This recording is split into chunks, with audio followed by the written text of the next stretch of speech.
سپہر کے 3 بجے ہیں۔ السلام علیکم، یہ ریڈیو پاکستان ہے۔ سمینہ وقار سے خبریں سنیے۔ پہلے اہم خبروں کا خلاصہ۔ وزیر اعظم نے کہا ہے کہ قوم اور ریاستی اداروں کے لیے یہ ایک اچھا وقت ہے کہ وہ ملک کی ترقی اور خوشحالی کے لیے متحد ہوں۔ شہباز شریف نے تمام امن پسند ملکوں، مذاہب، اقوام اور عالمی اداروں پر زور دیا ہے کہ وہ اسلام مخالف منفی پروپیگنڈے سے نمٹنے کے لیے اپنا کردار ادا کریں۔ پاکستان نے سویڈن میں قرآن پاک کی بے حرمتی کا مسئلہ اسلام آباد میں سویڈش ناظم الامور کے ساتھ اٹھایا ہے۔ پارلیمنٹ کا مشترکہ اجلاس آج اسلام آباد میں ہو رہا ہے، جس میں سویڈن میں قرآن پاک کی بے حرمتی کے واقعے کے خلاف حکمت عملی وضع کی جائے گی۔ ضلع خیبر میں سیکورٹی فورسز نے خفیہ اطلاعات کی بنیاد پر کارروائی میں 3 دہشت گرد اور ان کے سہولت کاروں کو گرفتار کر لیا ہے۔ اور اب خبریں تفصیل کے ساتھ۔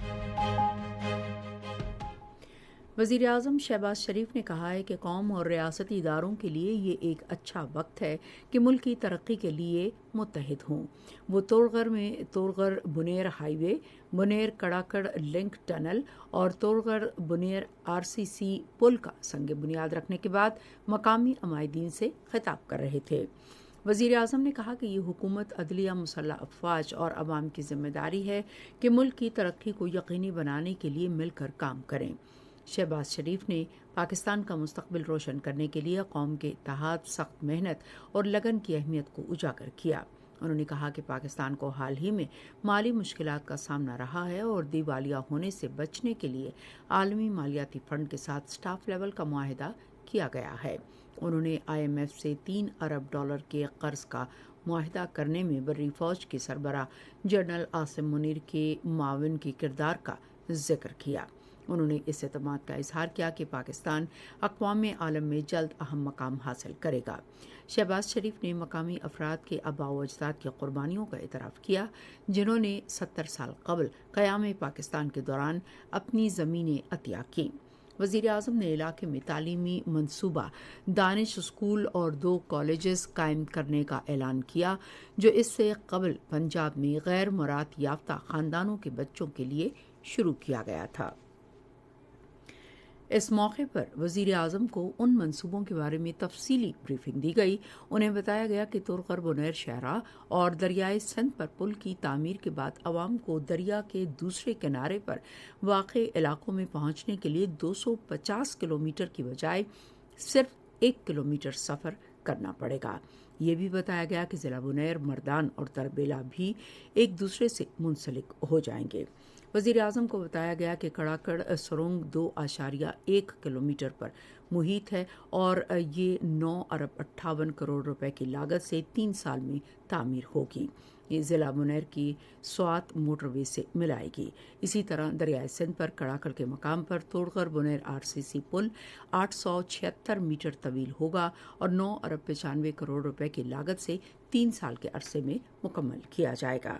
اس موقع پر شہباز شریف نے خطاب کرتے ہوئے کہا کہ وہ آج ان ترقیاتی منصوبوں کا سنگ بنیاد رکھنے پر خوش ہیں، جس سے علاقے میں خوشحالی اور ترقی کے نئے دور کا آغاز ہوگا۔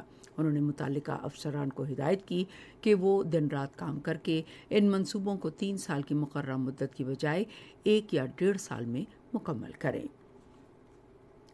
وزیر اعظم شہباز شریف نے تمام امن پسند ملکوں، مذاہب، اقوام اور عالمی اداروں پر زور دیا ہے کہ وہ اسلام مخالف منفی پروپیگنڈے اور مذہبی نفرت پھیلانے کے مذموم رجحان اور امت مسلمہ کے جذبات مجروح کرنے کی کوششوں سے نمٹنے کے لیے اپنا کردار ادا کریں۔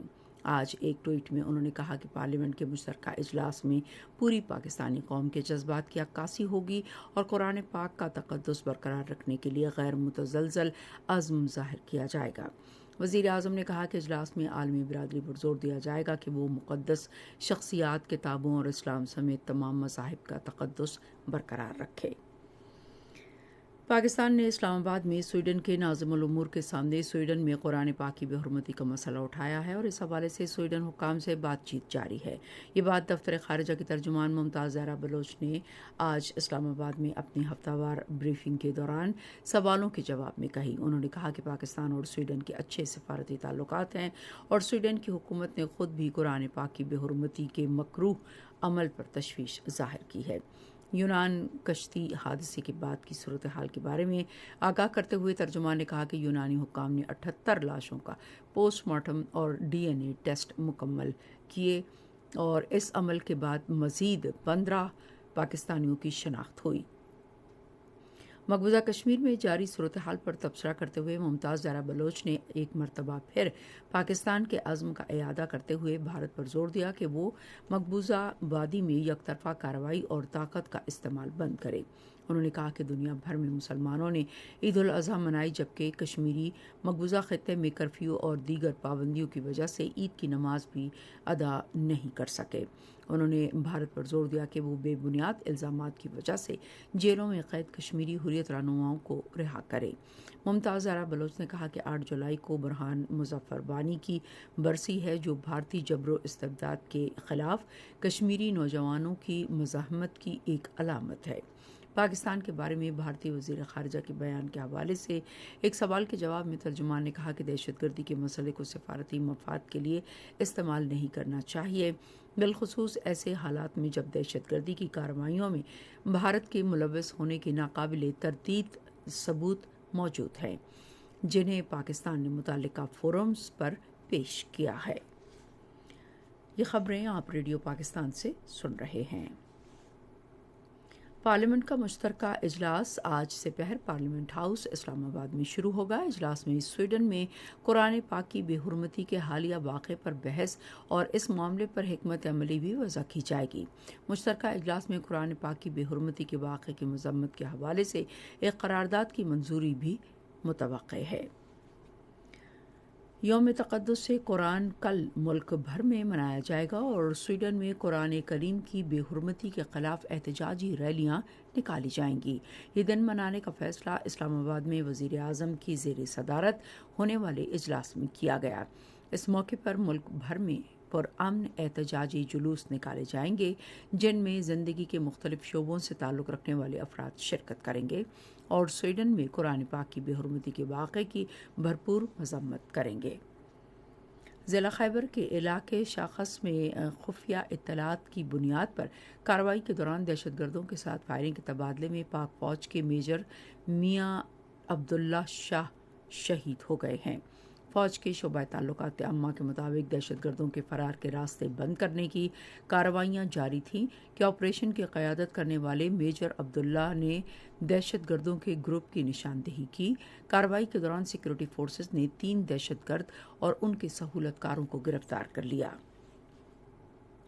پاکستان نے اقوام متحدہ کی جانب سے بچوں اور مسلح تنازعات کے بارے میں جاری کردہ رپورٹ میں اسرائیل اور بھارت کے ظلم پر مبنی غیر ملکی قبضے کی 2 طرح کی صورتحال کو شامل نہ کرنے پر تنقید کی ہے۔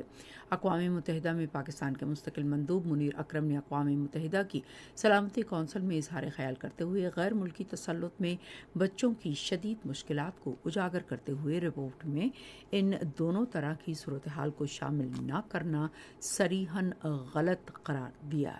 انہوں نے خاص طور پر بھارتی فورسز کی جانب سے جموں و کشمیر کے بچوں پر مظالم کا حوالہ دیتے ہوئے کہا کہ کشمیریوں کی پوری ایک نسل ناقابل بیان خوف اور تشدد کے ماحول میں پروان چڑھی ہے جو 5 اگست 2019 کو بھارت کی جانب سے متنازع مقبوضہ علاقے کو ضم کرنے کے بعد سے مزید بڑھ گیا ہے۔ ریڈیو پاکستان آج تیسرے پہر 3:30 بجے اپنے قومی پروگرام میں اسلام کے تیسرے خلیفہ حضرت عثمان غنی کے یوم شہادت کے حوالے سے ایک خصوصی پروگرام نشر کرے گا۔ موضوع ہے حضرت عثمان غنی رضی اللہ تعالی عنہ پیکر جودو سخا۔ محکمہ موسمیات کی پیشگوئی کے مطابق آئندہ 12 گھنٹوں کے دوران کشمیر، گلگت بلتستان، خیبر پختونخوا، اسلام آباد خطہ پوٹھوہار، پنجاب، شمال مشرقی بلوچستان اور مشرقی اور بالائی سندھ میں